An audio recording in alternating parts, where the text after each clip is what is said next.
আজ আমি চলে গেছিলাম আমতা বাজার ব্যবসায়ী কল্যাণ সমিতি।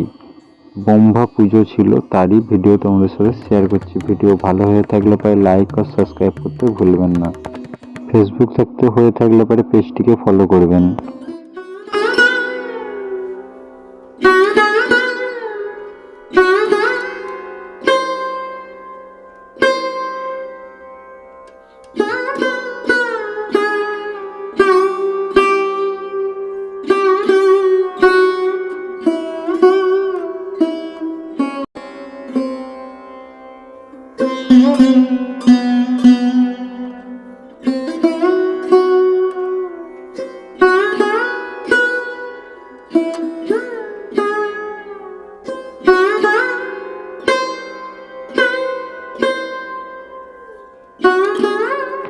আমি যখন গিয়েছিলাম তখন ব্রহ্মা পুজো চলছিল, চলাকালীনই সেই ভিডিও তোমাদের সাথে শেয়ার করেছি।